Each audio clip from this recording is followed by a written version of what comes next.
I was in my office at Fort Hood, Texas. The smell of desert dust and gun oil so familiar it was comforting. Discipline. Order. It was the world I'd built for myself after 30 years of believing I was an orphan. Everything fell apart at 14:30 hours. A call from a law firm in Washington, D.C. Major Selena Hewitt, I'm Attorney Hayes, representing General Robert Morgan. I was about to hang up, assuming a wrong number. Your father. His voice was calm. The air evacuated my lungs. My father died 30 years ago. The silence on the other end was heavy. He's dying, Major, and he wants to see you.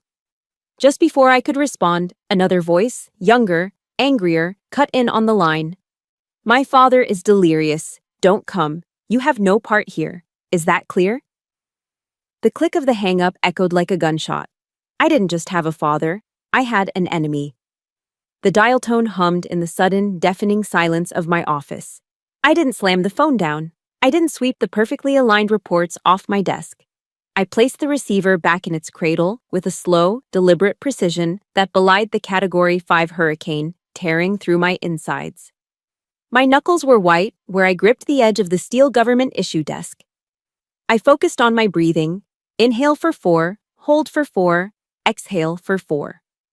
The tactical breathing that had kept me steady under enemy fire now felt utterly inadequate. You have no part here. The words weren't just an insult, they were a verdict.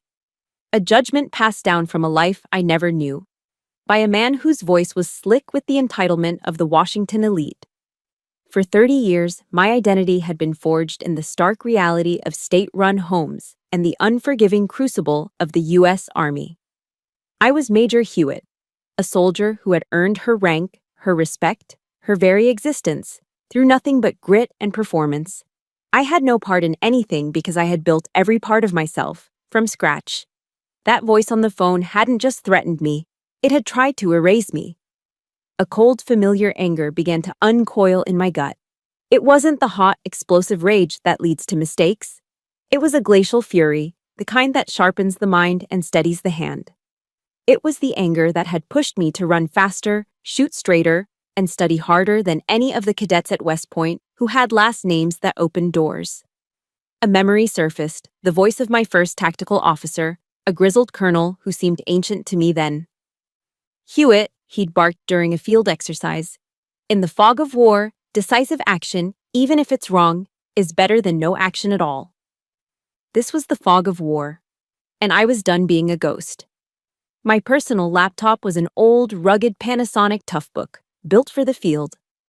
I flipped it open, the machine humming to life. This wasn't a personal matter anymore. It was an intelligence operation. The objective? Establish a profile on the opposing force. My fingers flew across the keyboard, my training taking over. I started with open source intelligence. A quick search on LexisNexis pulled up every public record on Michael Morgan, Georgetown Law, top of his class. Partner at a powerhouse DC lobbying firm by 35. Photographs showed him at charity galas with senators, smiling with the easy confidence of a man who had never been told no. He was the perfect son of a perfect dynasty. Then came the father, General Robert Morgan, United States Marine Corps. 4 stars, a living legend.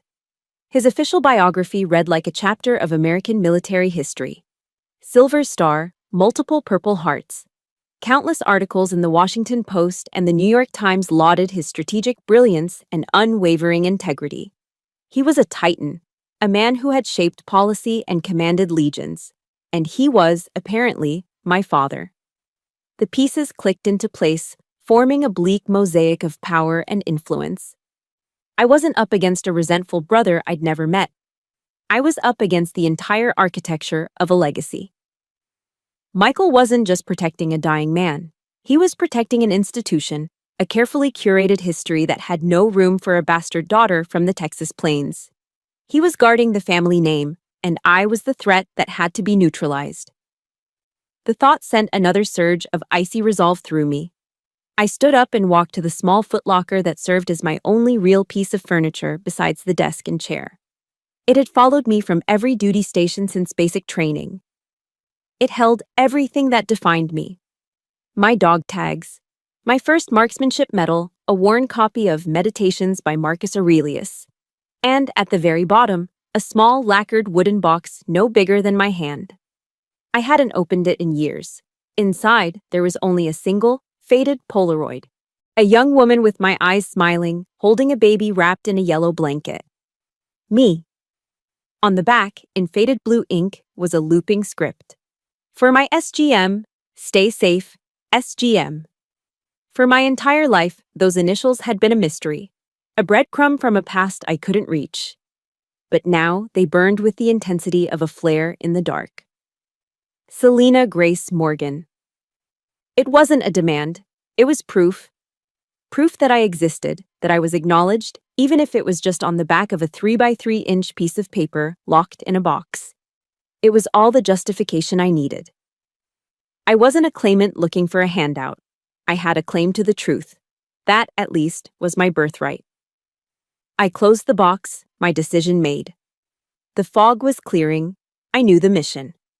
I picked up the phone and dialed the number for the DC law firm from my caller ID. It was answered on the first ring. Hayes. The voice was the same, calm and professional. My own voice was steady, devoid of the emotion that had ripped through me minutes before. It was the voice of Major Hewitt, a field-grade officer issuing orders. Mr. Hayes, this is Major Hewitt. I didn't wait for him to reply. I will be on the earliest available flight to Washington. I'm not coming to contest a will or ask for a damn thing. I'm coming for 5 minutes of truth from General Morgan himself.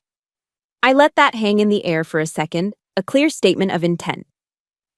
Then I delivered the final, non-negotiable term of my engagement. And Mr. Hayes, I said, my voice dropping to a low, steel-edged command. Ensure his son does not get in my way. I hung up before he could answer. It wasn't a request. It was my marching order. The battle for the truth had begun. And I would not fail. The Uber turned off the main road onto a private lane flanked by ancient oak trees. A quarter-mile later, it stopped before a set of imposing wrought iron gates that swung open without a sound. The Morgan Estate. It wasn't just a house, it was a statement of generational power, a white-columned brick fortress sitting on a manicured Virginia lawn that rolled down towards the Potomac. As the car crunched to a halt on the gravel driveway, I saw him. He was waiting on the top step, exactly as I'd pictured, a sentinel guarding his ancestral home. I paid the driver and stepped out. The humid DC air a stark contrast to the dry Texas heat I'd left behind. Michael Morgan was taller than his photos suggested, dressed in a charcoal Tom Ford suit that probably cost more than my first car. His dark hair was perfectly styled, and his polished Italian shoes reflected the overcast sky. He didn't move as I approached, just watched me, his arms crossed over his chest. It was a posture of absolute, unshakable ownership. As I reached the bottom step, his eyes did exactly what I knew they would. They flickered down to my practical leather boots, traveled up the clean line of my navy blazer and dark gray trousers, and finally settled on my face, my hair cut in its customary military short style. A faint, dismissive smirk touched his lips. It was the kind of appraisal that wasn't about attraction. It was about classification. He was slotting me into a category: outsider, unworthy, insignificant. A familiar voice echoed in my head, not my own, but Brené Brown's from a podcast I'd listened to on a long flight once. Don't ever bother with criticism from people who aren't in the arena. This man wasn't in my arena. He'd never even seen it. I told you not to come, he said, his voice a low hiss of controlled fury. I met his gaze without flinching, my own posture straight, shoulders back. The parade ground stance was so ingrained it was second nature. And I told Mr. Hayes you were not to get in my way, I replied, my voice even. Now, if you don't mind. I didn't wait for permission. I ascended the steps and walked directly toward him. For a split second, I saw indecision in his eyes, the shock of a man whose authority had never been so calmly disregarded. He expected me to be intimidated, to argue from the bottom step. He didn't expect me to simply advance. I brushed past him, my shoulder nearly grazing the expensive wool of his suit, a deliberate and unmistakable breach of his personal space. I heard his sharp intake of breath as I stepped over the threshold into his home. The foyer was vast, with a black and white marble floor and a sweeping central staircase. The air smelled of lemon polish and old money. He recovered quickly, his footsteps sharp and angry behind me as he followed me in. "What do you want? Money?" he sneered, his voice dripping with condescension. "Is that the play here? We can arrange that. A small settlement to make you disappear and not trouble my father in his final days." He was trying to frame the narrative, to cast me as a cheap extortionist. It was a classic lawyer's tactic. If you can't win on the facts, you discredit the opponent. It was designed to strip me of any moral high ground, to reduce my existence to a transaction. I stopped in the center of the grand hall and turned to face him fully. "The only thing I want, Mr. Morgan, is 5 minutes with him." I let the words settle in the cavernous space. "And that's the one thing your money can't buy." His jaw tightened, a small muscle twitching in his cheek. He opened his mouth to retort, but as his eyes glanced past me, they widened almost imperceptibly. I followed his gaze. And then I saw it. Hanging in a place of honor on the main wall of the grand staircase was a portrait. It was a formal oil painting, massive and expertly done, set in a heavy gilded frame. It was of me. I was in my army service uniform, the deep blue jacket immaculate, the brass buttons gleaming. The gold oak leaves of my rank were clearly visible on my shoulders. My expression was serious, professional, my eyes looking straight out from the canvas, straight at him. I froze, the air punched from my lungs for the second time in as many days. My mind raced, trying to process the impossibility. The photograph it was based on was my official promotion photo. It was in my military records. How did it get here, rendered in oil paint and hanging in the heart of this house like a sacred icon? I turned my head slowly to look at Michael. For the first time, the armor of his arrogance was gone. The confident smirk had vanished, replaced by a raw, naked insecurity. He looked at the painting, then at me, and for a fleeting moment, he looked like a lost little boy. "It's just one of the old man's whims," he stammered, his voice losing its sharp, authoritative edge. The dismissal was weak, unconvincing. He couldn't meet my eyes. I had seen his tell. The painting wasn't just a whim, it was a testament. It was a tangible, undeniable link between me and the general, a 30-year secret given a place of honor in his home. It was a validation that Michael, for all his money and status, clearly didn't possess. In that moment, I understood. He wasn't afraid of losing an inheritance. He was terrified that he had never truly been the sole heir to his father's respect. His enemy wasn't an interloper. It was a ghost in a uniform hanging on his wall. The tense silence was broken by the sound of footsteps approaching. Attorney Hayes appeared from a hallway, his expression neutral. He was a man in his 60s, with tired eyes that had seen too many family disputes. He nodded at me, a brief acknowledgement, before turning his gaze to a visibly flustered Michael. "The general is waiting," Mr. Hayes said simply. The fight went out of Michael's shoulders. He knew he was beaten. He had no authority here. He shot me a look of pure venom, his jaw clenched so tight I could hear his teeth grinding. "Fine," he spat at me. "You get 5 minutes. 5. But I'll be right outside this door. Don't try anything." He had lost this first battle, and we both knew it. He had tried to bar the gates, and I had walked right through them. Mr. Hayes gestured toward a large mahogany door at the end of the hall. He opened it for me, the quiet click of the latch sounding like a gavel falling. The room beyond was dark. I took a steadying breath and stepped inside, alone. The door closed softly behind me, shutting out the world and my brother. The heavy door clicked shut behind me, the sound final. For a moment, I just stood there, letting my eyes adjust to the gloom. The room was dark, with only a single lamp casting a weak, yellow circle of light in the corner.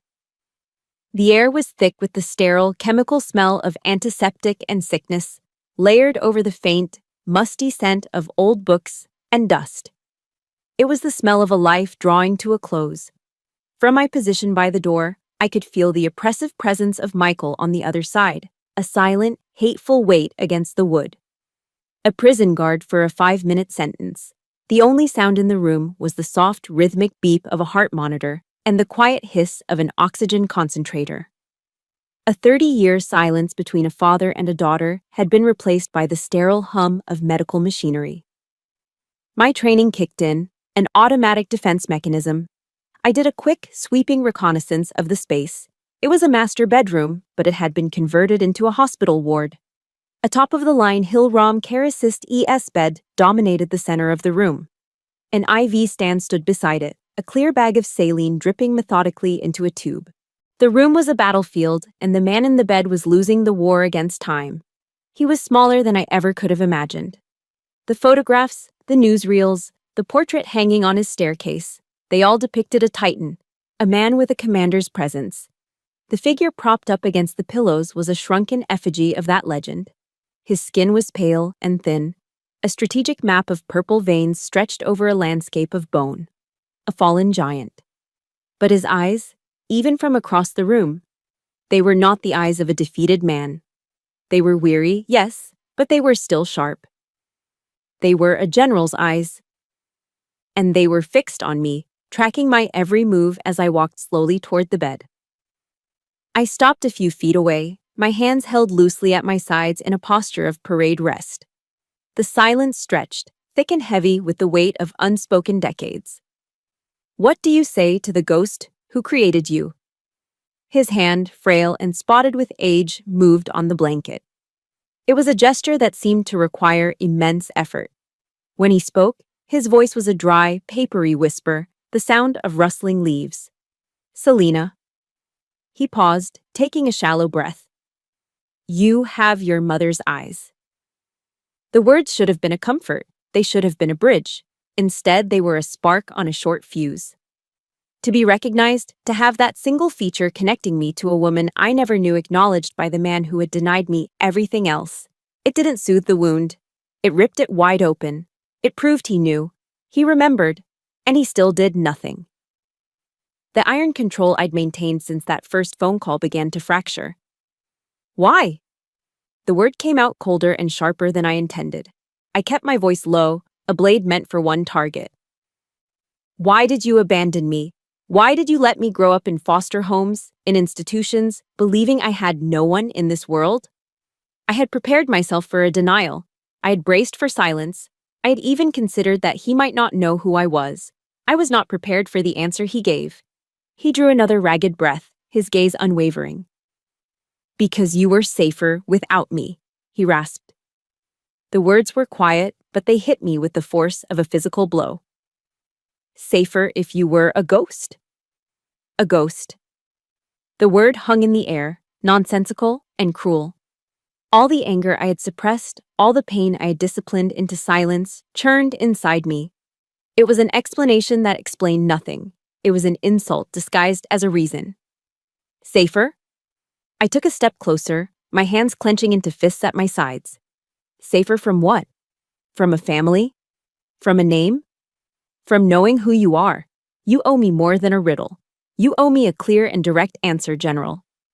I used his rank as a weapon, a reminder of the world of order and accountability he supposedly represented. But the effort of his last sentence had taken its toll. A wave of exhaustion washed over his features, the light in his sharp eyes flickering out. His eyelids fluttered, then closed. He was gone, retreated back into the fog of his illness. The door flew open instantly, as if Michael had been listening with his ear pressed against the wood. He strode in, his face a mask of smug triumph. Time's up, he announced, his voice ringing with satisfaction. He saw his father's closed eyes and my stunned, furious expression and drew his own conclusions. You got what you wanted. Now get out. His hand was on my back, not guiding, but shoving me toward the door. I was so blindsided by the general's cryptic words that I didn't even resist. He pushed me out into the brightly lit hallway as if I were a trespasser, an intruder who had sullied his sacred space. The door clicked shut again, a final, definitive period on a 30-year sentence. I stood there, reeling, the questions in my mind now screaming louder than ever. Just as I turned to leave the suffocating atmosphere of that house forever, Attorney Hayes stepped in front of me, blocking my path. He had a pained, almost apologetic look on his face. "Major Hewitt," he said quietly. Without another word, he held out a thick manila envelope. It was heavy, sealed not with glue, but with a dark red wax seal bearing a crest I didn't recognize. "The general instructed me to give this to you," Hayes said, his voice low and urgent.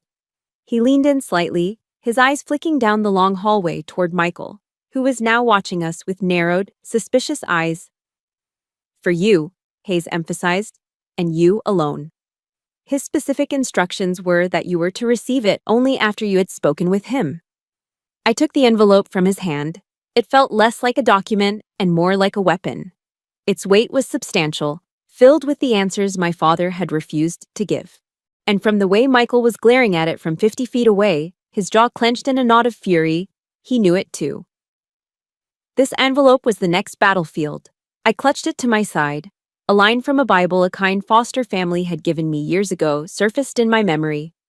A mantra for a lonely child looking for answers. "And you will know the truth, and the truth will set you free." Looking at the sealed envelope in my hand, I wasn't so sure about the free part. But I knew one thing for certain. The truth was in here, and I was about to unearth it. I made it back to the soulless quiet of my hotel room, a generic Marriott near Reagan National Airport, on autopilot. The heavy manila envelope sat on the cheap laminate desk next to a styrofoam cup of now cold coffee. I didn't touch it. For what felt like hours, I just stared at it. My field jacket still on, my boots still laced. It lay there like an unexploded bomb, the red wax seal a silent, crimson warning. Everything I ever wanted to know was likely inside that envelope, and the thought terrified me more than any firefight I had ever been in. Finally, I couldn't stand the silence anymore. My hands, I noticed, were trembling slightly as I picked it up. There was no elegant way to do this. I broke the seal with my thumb and ripped the flap open, the sound of tearing paper unnaturally loud in the still room. I slid the thick stack of documents out. It was a file, neatly organized. The first page was a copy of a birth certificate from the Commonwealth of Virginia, dated 31 years ago. The paper was yellowed, the typewritten font slightly faded. And there it was, in stark black and white. Child's name, Selena Grace Morgan. Father, Robert A. Morgan, Captain, USMC. Mother, Laura E. Morgan. My breath caught in my throat. I traced my own name, my real name, with my fingertip. Beneath the certificate was a photograph, a 4:6 color print. A handsome man in a Marine Corps uniform, his arm around a beautiful woman with kind, smiling eyes. My eyes. She was holding a newborn baby, swaddled in a yellow blanket. Me. They both looked radiant, impossibly happy. It was a perfect family portrait of a life I never had. A life that had been stolen from me before I could even form a memory of it. My training forced me to keep going, to process the intelligence, to push emotion aside. I turned the page, and then another, and another. My blood ran cold. The file was a meticulously curated history of my stolen life. Report cards from elementary school in Norfolk. A certificate for winning the 8th grade science fair. A yellowed newspaper clipping from a local Virginia paper, The Virginian Pilot, with a small photo of me crossing the finish line at a high school track meet. Selena Hewitt sets new district record in the 800-meter. He hadn't just known I existed. He had been a ghost in the background of my entire life. A silent, ever-present warden. The feeling was a nauseating cocktail of violation and a strange, twisted sense of being protected. And then I saw the last document in this section, and my stomach dropped. It was a copy of my official Army promotion recommendation to the rank of Major. It detailed my service record, my commendations, my performance reviews. In the bottom right corner, in the box for final approval by the review board chairman, was a signature. A bold, authoritative scrawl I'd seen on dozens of official military histories. General Robert Morgan. He hadn't just been watching. He had been intervening, steering, shaping my career from the shadows. I wasn't just his daughter, I was his project. I put those papers aside, my hands shaking more violently now. The final section of the file was different. It was thicker, bound by a metal clip, and stamped across the top in faded red ink were the words, "Top Secret, Declassified." The cover sheet read, "Operation Amber Torch, After Action Report and Threat Assessment." I began to read, my mind shifting into the analytical mode of an intelligence officer. The language was cold, clinical, bureaucratic. It detailed a covert operation from 31 years ago, somewhere in the Middle East.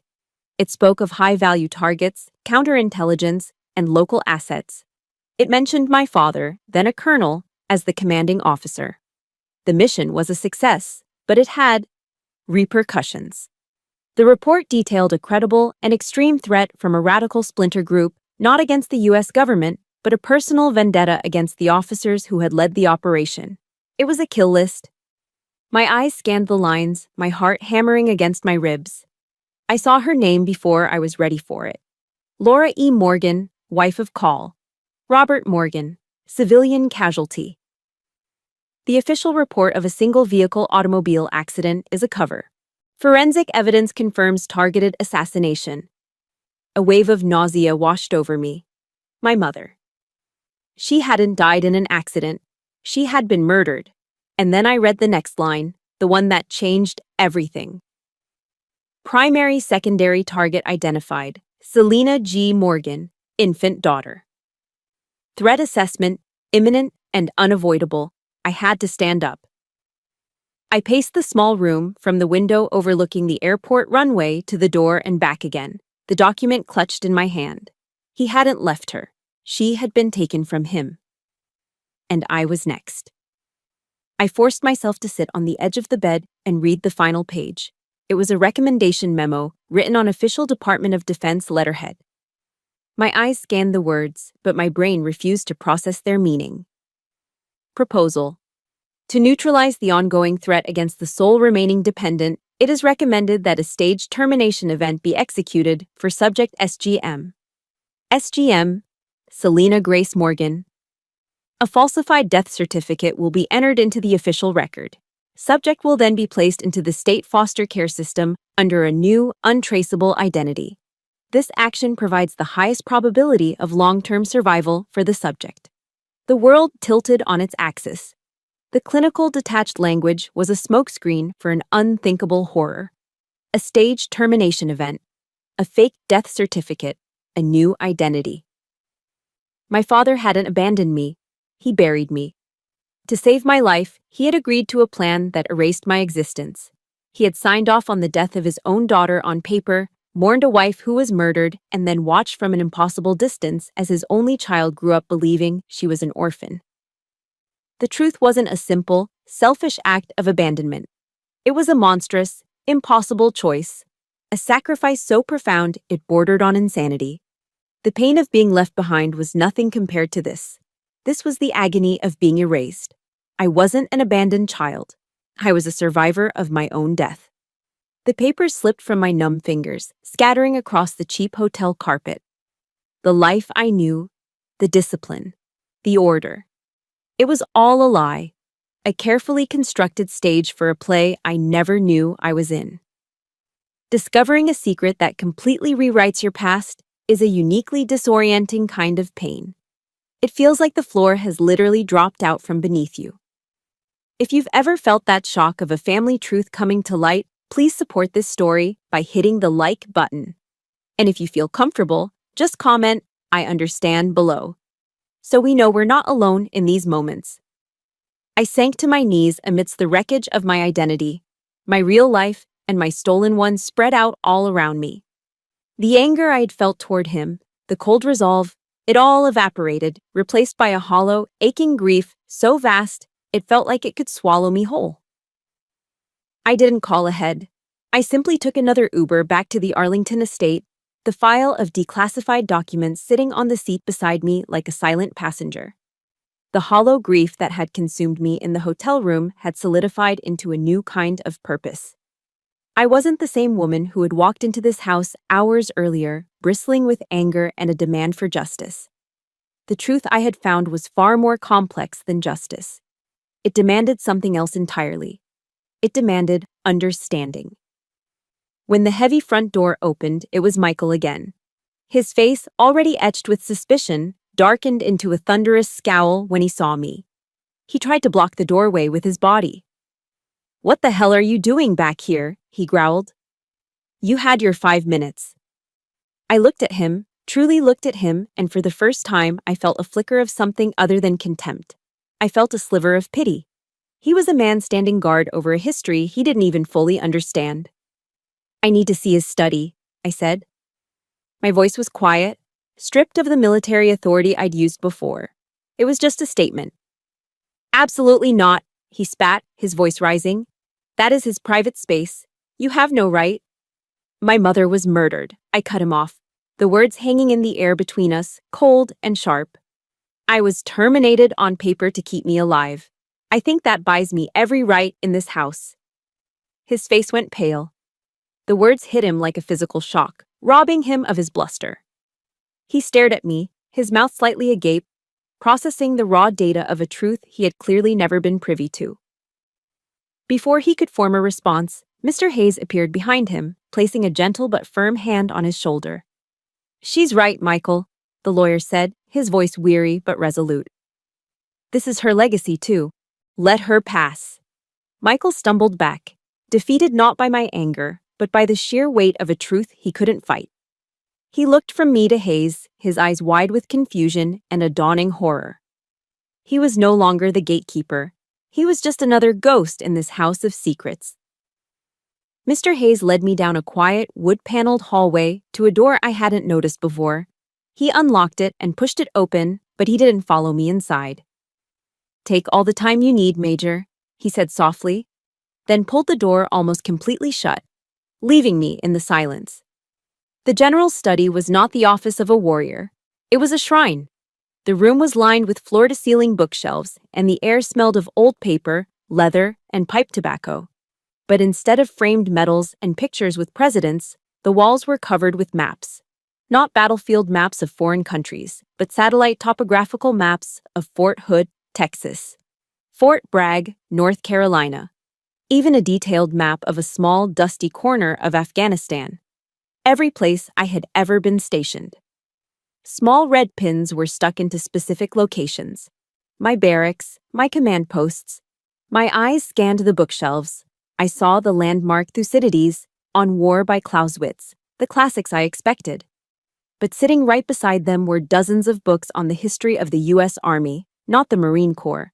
There were biographies of Grant and Eisenhower. There was a well-worn copy of the Army Ranger Handbook. It was the library of a man trying to understand a world that wasn't his own. My world.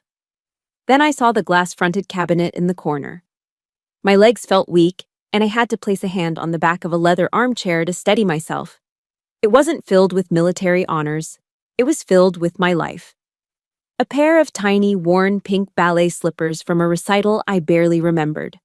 The blue first-place ribbon from that 8th grade science fair. The actual medal from the high school track meet, the one the local paper had written about, tarnished with age. He had been there. He had collected these pieces of my life, these artifacts of my childhood, like a secret, heartbroken curator. Mr. Hayes had given me a small, antique brass key. It fit the lock on the top drawer of the massive mahogany desk. With a soft click, the drawer slid open, and there they were. Dozens of bundles of letters, each tied neatly with a simple black ribbon, organized by year. My breath hitched. I lifted the first bundle. On top, a simple note card read, in that same bold script from my promotion papers, "To my Selena." I sank to the floor, my back against the desk, and untied the first ribbon. The paper was thick, creamy stationery, embossed with the 4-star insignia of a general. The first letter was dated on my 8th birthday. "My dearest Selena," it began, "today you are 8 years old. I watched you from a parked car across the street from your elementary school. You were playing on the swings during recess. Your hair has gotten so long, you looked lonely. That is my fault. That is a burden I will carry every day of my life. Happy birthday, my little soldier. I love you. Dad." A single tear escaped and splashed onto the page. I quickly wiped it away and reached for the next bundle, my hands trembling. This one was from 10 years later. You joined the army. I read your enlistment papers today. A part of me, the Marine in me, wanted you to wear the eagle, globe, and anchor. But the father in me knew the army was the right place for you. You have your mother's heart, a warrior's spirit with a core of kindness. I'm so proud it hurts, and I'm so terrified I can barely breathe. Stay safe. Please, stay safe. Dad. I opened letter after letter, a dialogue across 30 years of silence. He wrote on the day I graduated from West Point. He wrote on the day I was promoted to captain, a single, tear-blotted sentence. They made you a captain today. I cried. He wrote about his loneliness, about the crushing weight of his secret, about how he spoke to my portrait on his staircase every single night before he went to bed. Each letter was a confession. Each page was a silent scream of love and regret, a testament to a father's unending, helpless devotion. The last wall inside me, the final, fortified bastion of my anger, didn't just crack, it was obliterated. It crumbled into dust and washed away in a flood of tears I hadn't realized I'd been holding back for a lifetime. I wasn't just weeping for the lost childhood, for the birthdays without a father, for the graduations without a family. I was weeping for him. For the 30 years he had spent in this room, writing letters that would never be sent. For the man who had to watch his daughter grow up through newspaper clippings and classified reports. For the father who had to become a ghost to keep his child safe from other ghosts. Lying on the floor of my father's secret shrine to me, surrounded by the proof of his hidden love, I finally understood. He wasn't just the architect of my pain, he was a prisoner of it too. I walked out of the study and back down the long, silent hallway. The house felt different now, its secrets no longer hostile, just tragic. In my hand, I carried a single letter, the paper soft and worn at the creases. My own tears had dried, leaving behind not the emptiness I expected, but a profound, sorrowful stillness. The war inside me was over. All that was left was to find a way to sign the peace treaty. Michael was still standing guard outside his father's bedroom door, a sentry at a post that had already been overrun. His arms were crossed, his expression a familiar mask of bitter resentment. When he saw me approaching, he stiffened, preparing for another battle. He didn't get one. I met his hateful glare with an expression he couldn't read, because it was one I had never felt before. A quiet, aching pity. I walked toward him, and as he opened his mouth to speak, I simply moved past him, my gaze fixed on the door. He was an obstacle, a piece of furniture in the way of my true objective. His petty war for territory and recognition meant nothing to me now. I had seen the real battlefield, the lonely one inside his father's study, and it had changed everything. I heard him let out a frustrated sigh behind me, the sound of a man whose enemy had simply refused to fight. I pushed the door open gently and stepped back into the dimly lit room. The rhythmic beeping of the heart monitor was slower now, the spaces between each beat longer, more fragile. He was awake. His eyes, though clouded with pain, found mine as I entered. And in them, I saw something that shattered the last of my defenses. It wasn't pride or authority or even regret. It was fear. He was afraid of me. I walked to the side of the bed, the single letter held loosely in my hand. He watched me, his breathing shallow. "I'm sorry," he whispered, the words a monumental effort. My body tensed, bracing for an explanation, a justification for the plan that had erased me. But that's not what came. "Not for what I did," he rasped, his eyes pleading for me to understand. "But because I was too much of a coward to face you sooner." He held my gaze, and in that moment, the 4-star general was gone, replaced by a man confessing his deepest failure. After the threat was neutralized, years ago, I should have found you. But I was afraid. I would look at your picture, the woman you were becoming, and all I could think was that you would hate me. And I couldn't bear it. His voice broke on the last word. That silence, it started as a shield to protect you. But it became a prison to hide me. His confession was the key that unlocked the last chamber of my heart. He hadn't been a cold, calculating strategist. He had been a grieving husband and a terrified father who had then become a lonely old man trapped by his own fear and shame. He hadn't been judging me from afar all these years. He had been dreading my judgment upon him. I didn't say, "I forgive you." The words felt too small, too simple for the vast, complicated landscape of our history. Instead, I pulled the worn wooden chair closer to his bed and sat down. I unfolded the single piece of stationery in my hand. "I was 10 years old," I said, my voice soft. And then I began to read the words he had written 21 years ago. "Your foster mother called my liaison today," I read. "She said you had your first piano recital at school. You played Bach. She said you were nervous, but you were wonderful. I parked 3 blocks away and listened. I couldn't see you, but I could hear the music through the open windows of the auditorium. It was the most beautiful thing I've ever heard. You have your mother's gift. She would have been so proud. I am so proud." My voice was thick with emotion as I finished, but it didn't break. I carefully folded the letter along its original creases and placed it on the bedside table. Then I looked at him, and for the very first time, I didn't see a ghost from my past, or a general, or a name on a declassified document. I saw my father. Slowly, I reached out and placed my hand over his. His skin was like paper, his bones as fragile as a bird's wing. He was so weak, yet his fingers instinctively curled, a faint pressure against my own. "I'm here, Dad," I whispered. The word, spoken aloud for the first time in my life, was an absolution. It was permission for him to let go.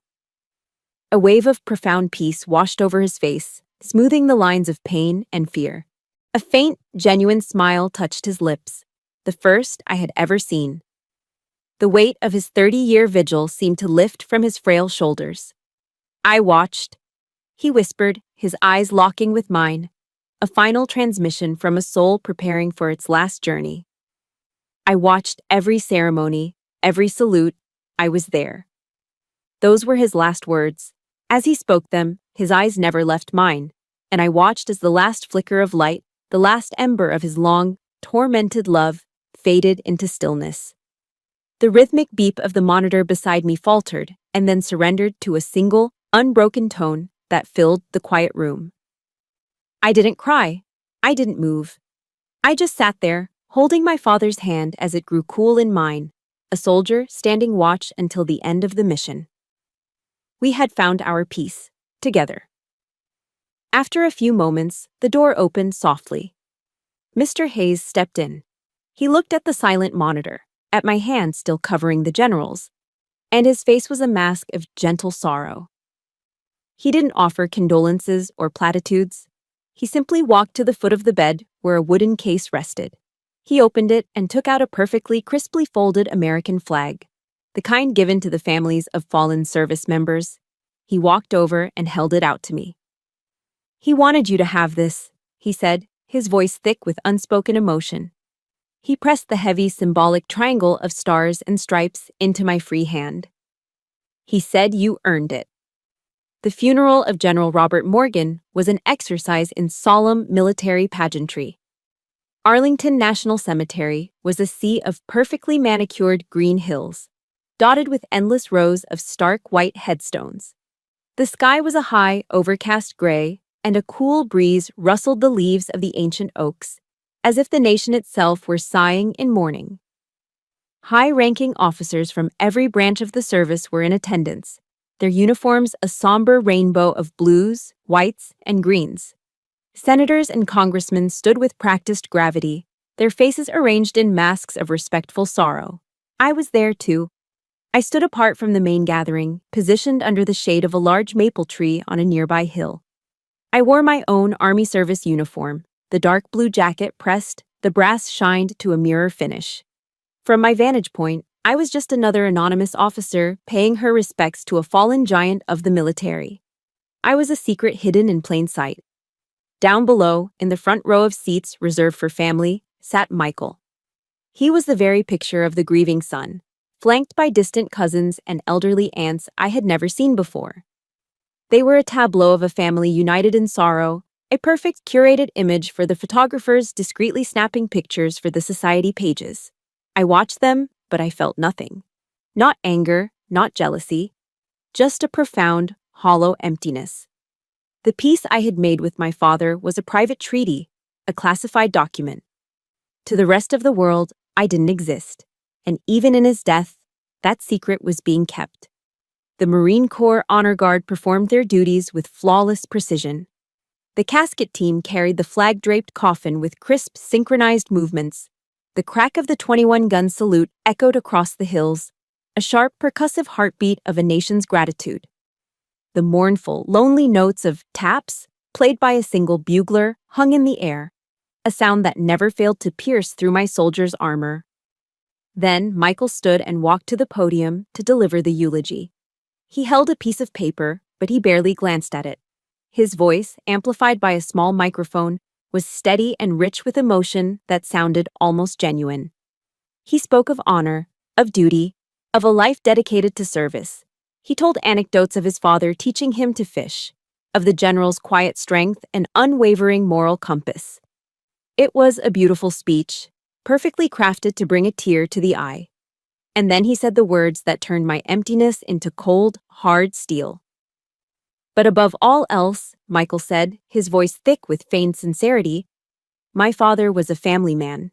He taught me that loyalty to one's family was the bedrock of all other virtues. He was a devoted husband and the greatest father a son could ever ask for. Every word was a lie, a perfectly polished, publicly delivered lie. He wasn't just eulogizing his father, he was erasing me from history all over again, right here, over our father's grave.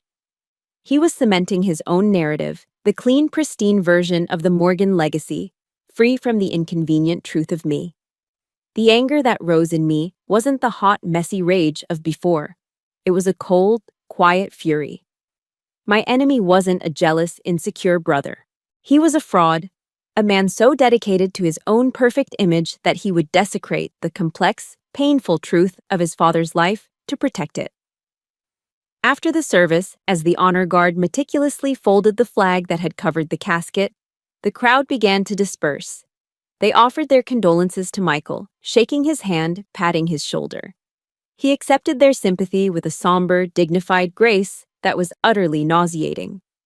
I remained in my spot under the tree, waiting. I knew he would come to me. He wouldn't be able to resist a final confrontation. Sure enough, after the last of the mourners had departed, his footsteps crunched on the grass behind me. I hope you're satisfied, he said, his voice low and dripping with venom. The mask of the grieving son had vanished, replaced by the pure, unadulterated hatred I'd seen in the foyer. You ruined his last days, you agitated him, brought up things that should have stayed buried. I turned to face him, my expression unreadable. I didn't feel anger anymore. I felt pity. Pity for this small, hollow man who had stood at the center of everything and had understood nothing. You weren't there, Michael, I said, my voice quiet, matter of fact. You have no idea what happened in that room. You don't know anything. I looked past him to the fresh plot of earth where our father now lay. Your father didn't die in agitation. He didn't die in turmoil, I said, turning my gaze back to meet his. He died in peace. A peace you'll likely never understand. I saw the confusion, the flicker of doubt, the flash of anger in his eyes as he tried to process my words. I didn't give him the chance to respond. I held his gaze for one final moment, then executed a crisp about-face and began to walk away, leaving him standing alone in the silent cemetery with the ghost of a truth he could never possess.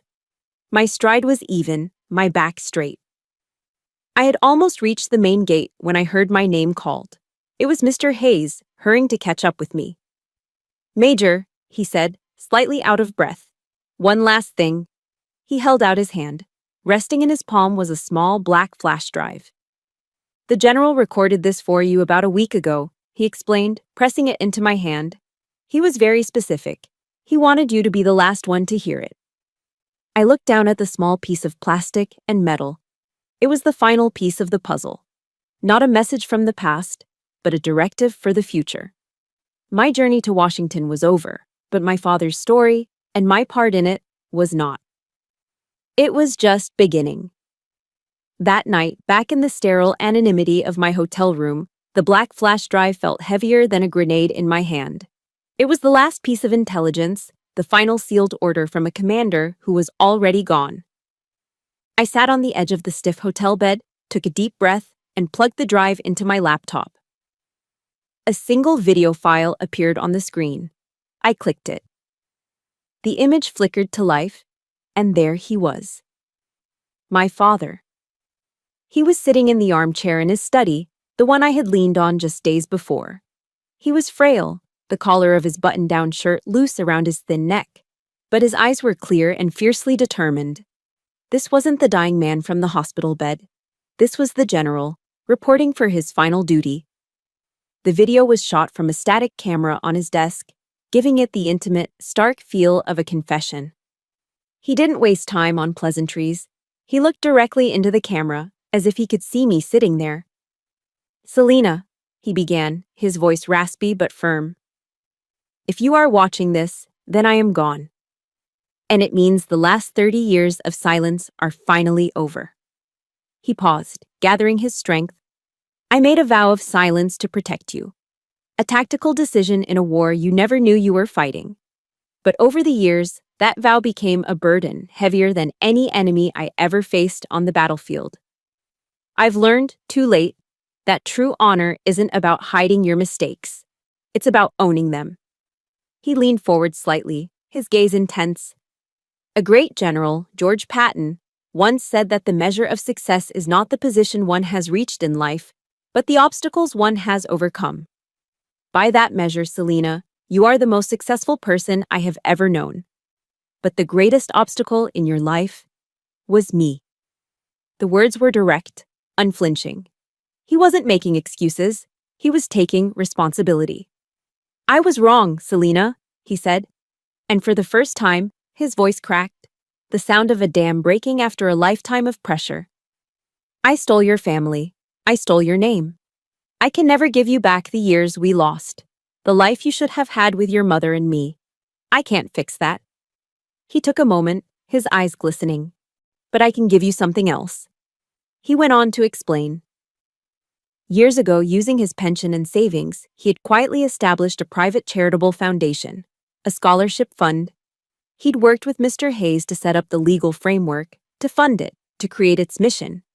But he had never activated it.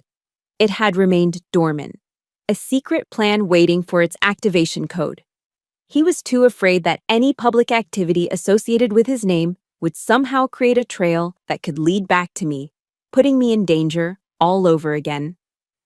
"It's called the Morgan Scholarship for Military Orphans," he said, a flicker of the old pride in his voice.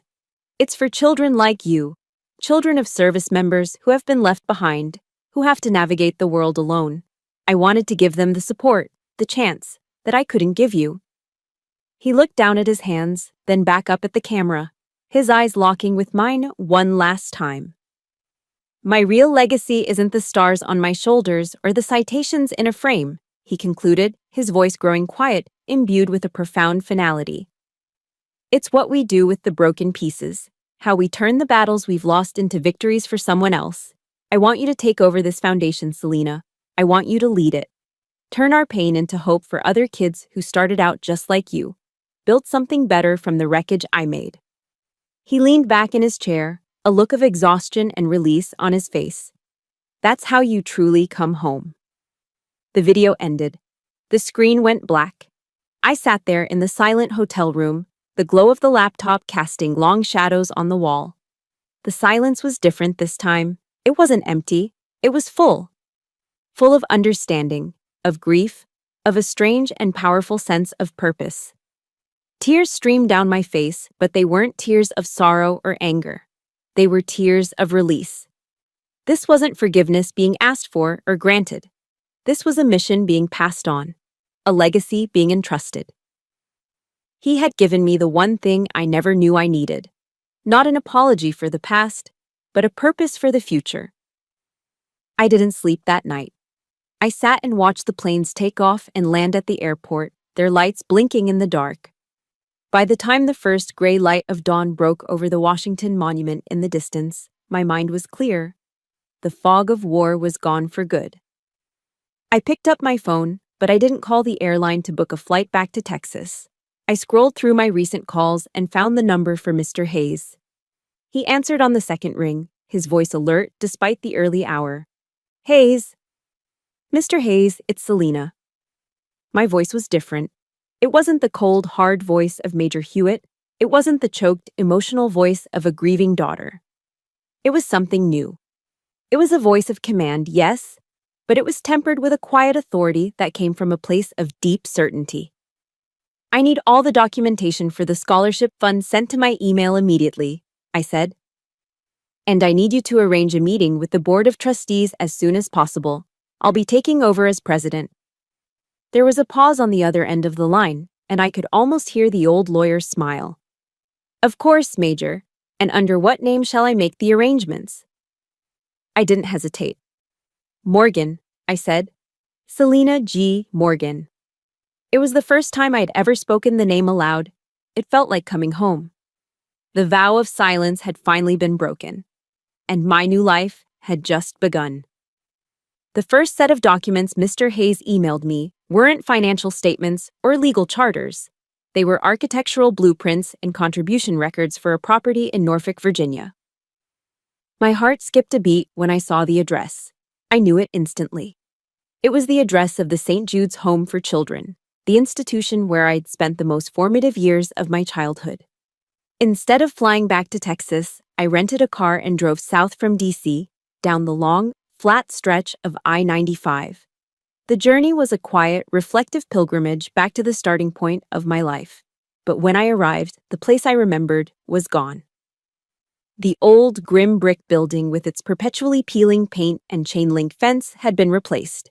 In its place stood a modern, welcoming two-story complex with large windows, a brightly colored playground, and a freshly painted sign near the entrance. The sign didn't say St. Jude's. It read, "The Morgan Family Center." I parked the car and just sat there for a long time, staring. According to the records, for the past 15 years, an anonymous trust had been pouring millions of dollars into this place, renovating the buildings, expanding the programs, increasing the staff salaries. An anonymous trust funded entirely by the pension of a single 4-star Marine Corps general. He had never left me. He had been here all along, silently taking care of the place that had taken care of me. I got out of the car and walked through the open gates. The sound of children laughing replaced the oppressive silence of the Arlington estate. On the playground, a young girl was sitting by herself on a swing, her small legs kicking listlessly at the wood chips below. She had pigtails and a serious expression, and she reminded me so much of myself at that age that it made my chest ache. I walked over and sat on the empty swing next to her. For a minute, we just sat in a comfortable silence, swaying gently back and forth. "Are you waiting for someone?" I asked finally. She shook her head, her pigtails flying. "My dad's on a ship," she said, her voice small. "He's in the Navy. He's been gone a long time." "Norfolk, a Navy town." "Of course. I bet you miss him a lot," I said. She nodded, looking down at her sneakers. "Are you a soldier?" she asked, her eyes catching the faint outline of my dog tags beneath my shirt. I tucked the chain back in. "I am," I said. "Is it hard?" I thought about my life, the discipline, the deployments, the loneliness. And then I thought about this little girl, waiting for a father to come home from across the ocean. I thought about my own father, writing letters into a 30-year void. We were all soldiers in our own way. "Yes, it's hard," I said, looking her right in the eye. "But that's okay, because it makes us the strong ones." A small smile touched her lips, a flicker of understanding and pride. She started to swing higher, a new energy in her movements. I sat there with her for a little while longer, not as Major Hewitt, not as an orphan, not even as a daughter. I was just someone who understood. For the first time in my life, I felt like I belonged somewhere. That evening, I stood on the beach at Ocean View, watching the waves of the Chesapeake Bay roll in and kiss the shore. The setting sun painted the sky in streaks of orange and purple. I had come to Washington seeking truth, seeking justice, seeking a confrontation. But what I'd found was something else entirely. I had found a purpose. The anger, the grief, the years of feeling like a ghost. It all felt distant now, washed away by the gentle tide. Forgiveness wasn't a word I needed to say to him. It was an action I needed to take for him. It was continuing the mission he had started in secret. I looked out at the vast expanse of water, toward the horizon where the warships disappeared on their long journeys. I get it now, Dad, I whispered to the salty wind. I'm home. 2 days later, I sat at the head of a long polished table in a conference room in downtown Norfolk. I was dressed in a simple, professional black suit. Seated around the table were the 3 trustees of the Morgan Scholarship Fund, a retired admiral, a compassionate-looking female banker, and Mr. Hayes himself. The ghosts of Michael and his petty accusations felt a million miles away. They had no power here. This was my arena now. I didn't waste time with lengthy introductions. I laid out my vision with the clarity and precision of a mission briefing. The Morgan Family Center is an incredible achievement, I began, my voice steady and confident. But it is a defensive position.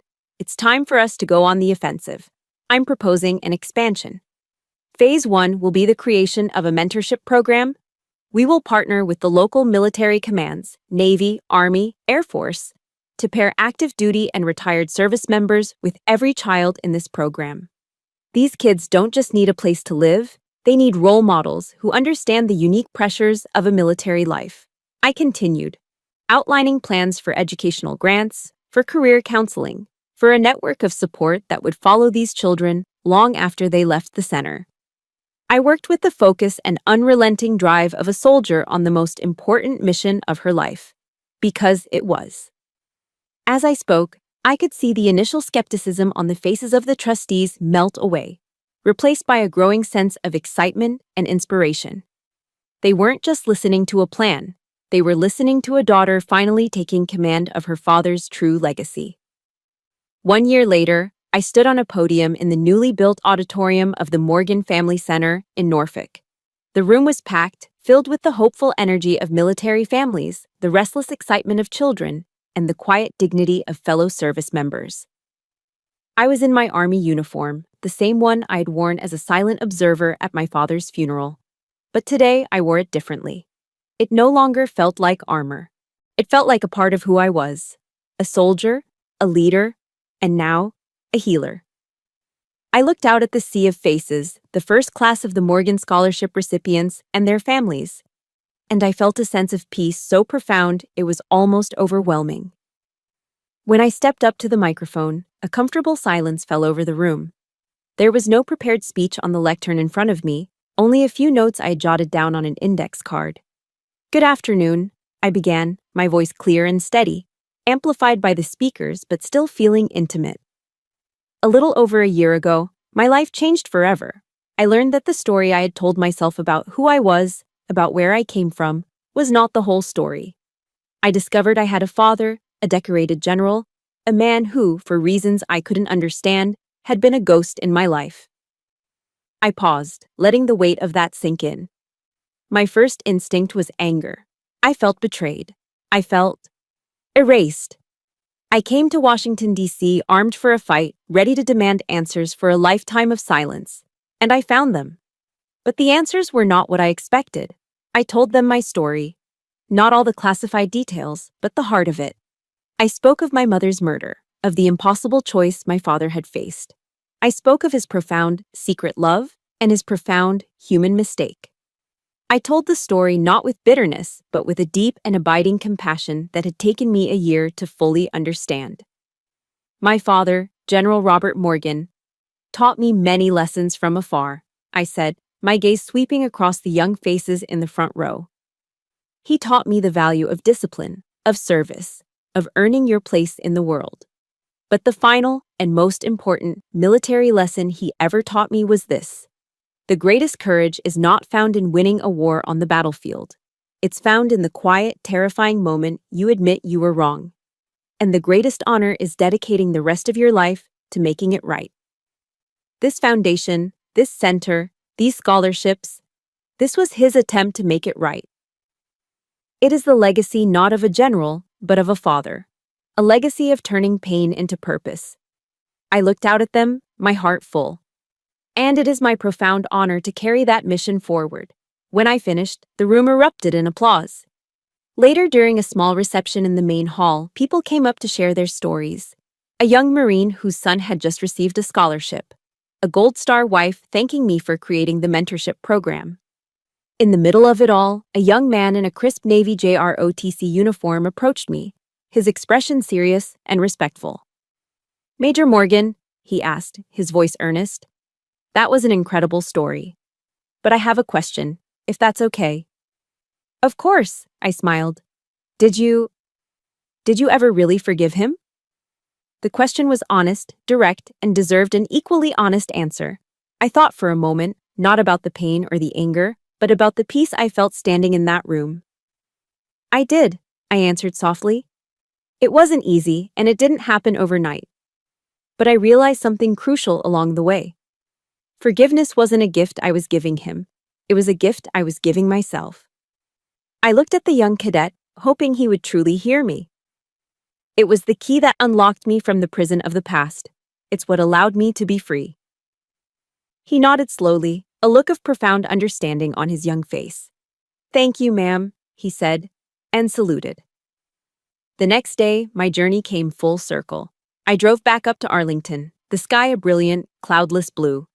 I walked the familiar green hills, the silence here no longer feeling empty, but peaceful. I found his headstone, a simple white marker identical to all the others, bearing his name, his rank, and the dates of his life. Michael wasn't there.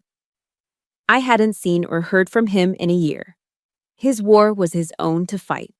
I was no longer the outsider standing under a distant tree. I stood directly before the grave, a daughter visiting her father. I knelt down and placed a single, perfect white rose at the base of the cool stone. I thought of the man in the study, the man on the video, the father in the letters. I thought of the little girl on the swing and the young cadet with the honest question. I stood up, my duty done, my heart at peace. I whispered to the quiet air, the words meant only for him and for me. "We did it, General." A gentle breeze rustled the leaves of the old oak tree nearby. "Semper Fi," I said, a final salute to the Marine I'd never known but had come to understand. "We're both home now." I turned and walked away, my step steady and sure on the sacred ground. I walked toward the gate, toward the future. A future no longer defined by a vow of silence, but one illuminated by a legacy of hope. My story on paper is now complete. But the journey of healing is one that I know we all share in our own ways. We all have our own silent histories to uncover, our own truths to face, and our own legacies to build from the broken pieces of the past. Thank you for walking this difficult path with me, from that first shocking phone call to this final, quiet peace. If this story resonated with you, and if you believe in the power of turning pain into purpose, please consider liking this story and subscribing to the channel. Your support helps more stories of strength and forgiveness find the people who need to hear them most. Until next time, stay strong.